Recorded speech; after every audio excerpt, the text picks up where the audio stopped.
Bora abrir a caixa preta do computador para a gente dar uma olhada num dos componentes mais vitais que tem ali dentro, a memória principal. Pensa nela como se fosse o grande palco onde tudo acontece, sabe? Do sistema operacional rodando até o aplicativo de música. Vamos entender agora como é que essa mágica toda funciona.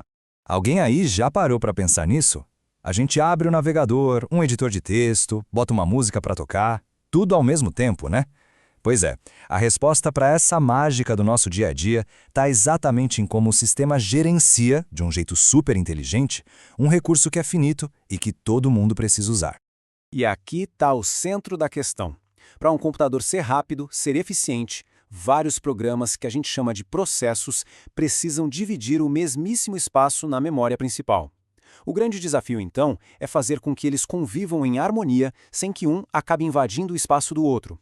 Para simplificar, imagina a memória como uma estante de livros gigante, onde cada espacinho mínimo, 1 byte, tem um número de identificação único, que é o seu endereço.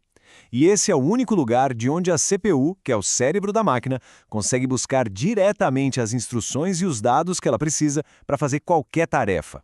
Ok, então se temos tantos processos morando juntos nesse mesmo espaço, a primeira coisa que a gente precisa é de regras de boa vizinhança. Como é que a gente garante que um programa que deu algum problema não saia escrevendo por cima dos dados do sistema operacional ou de outro aplicativo? A gente precisa de cercas. E essa proteção não pode ser só uma regrinha de software, não. Seria lento demais. Pensa só, são bilhões de acessos à memória por segundo.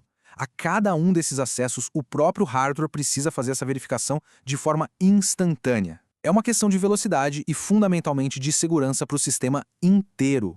E aqui está a primeira solução inteligente para isso. O hardware usa 2 carinhas especiais, os registradores. O registrador base diz exatamente onde começa o espaço de um processo na memória. E o registrador limite diz qual é o tamanho desse espaço. Simples assim e muito eficaz. Olha que interessante esse fluxo. A CPU gera um endereço, como a gente vê ali na esquerda. Antes desse endereço chegar na memória, o hardware entra no meio do caminho e faz uma checagem dupla. Primeiro, o endereço é maior ou igual à base? Ok. Segundo, ele é menor que a base mais o limite? Se a resposta para as duas for sim, beleza, o acesso é permitido.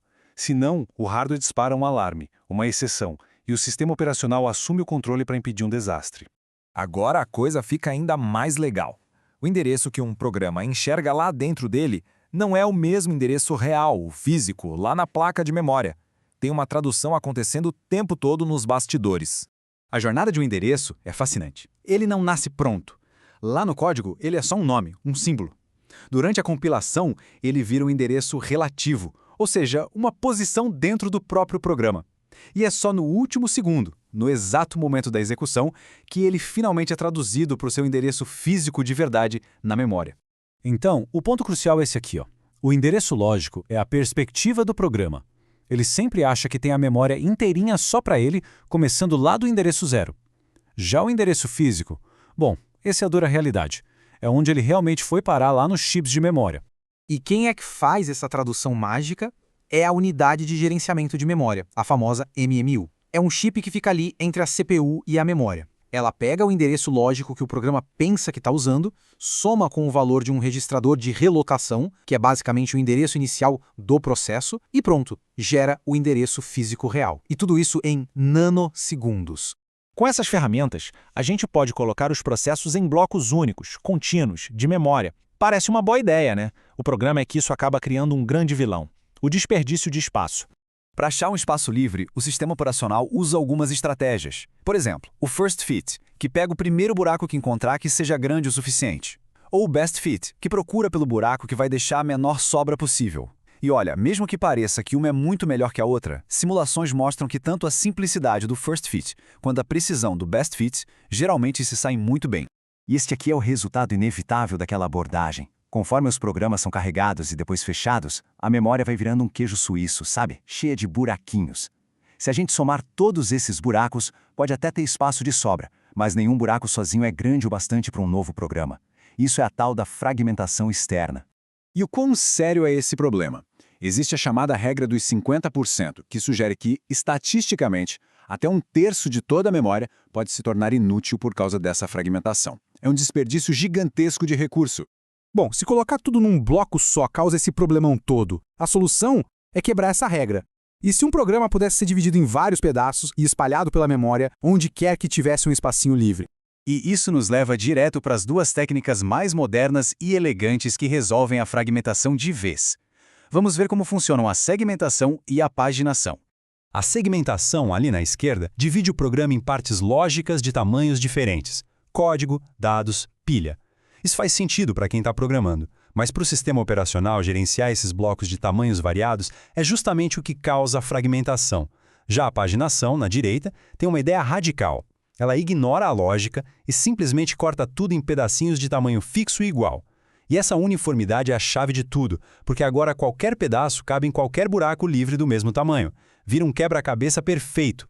Vamos focar então na paginação, que é a base dos sistemas de hoje em dia. A ideia é bem simples, na verdade. O programa é dividido em páginas. A memória física é dividida em quadros ou frames. E o mais importante, todos eles têm exatamente o mesmo tamanho. Assim, qualquer página pode ir para qualquer quadro que estiver livre. Tá, mas e como é que o sistema sabe onde foi parar cada pedacinho? Através da tabela de páginas. Para cada processo, o sistema operacional mantém essa tabela, que funciona como um índice. A página 0 está lá no quadro 5, a página 1 foi para o quadro 9 e por aí vai. É isso que permite que os pedaços, mesmo todos espalhados, pareçam ser um bloco único e contínuo para o programa. E o resultado dessa batalha é uma vitória clara, como o gráfico mostra. A alocação contígua, a antiga, levava a uma fragmentação externa altíssima. Com a paginação, esse problema praticamente desaparece. Qualquer quadro livre pode ser usado a qualquer momento. É um aproveitamento muito mais eficiente da memória. Então, para a gente amarrar tudo, a proteção de memória feita por hardware é a base de tudo. A tradução de endereços lógicos para físicos dá a flexibilidade que a gente precisa. A fragmentação é o grande inimigo e a paginação é a heroína que resolve esse problema de um jeito super elegante, dividindo tudo em pedaços de tamanho fixo. E isso tudo nos deixa com uma última pergunta para instigar a curiosidade. Se os pedaços de um programa podem estar em qualquer lugar, será que eles precisam todos estar na memória principal ao mesmo tempo para ele começar a rodar? A resposta para essa pergunta leva a gente para um conceito ainda mais poderoso, a memória virtual. Mas isso já é assunto para uma próxima análise.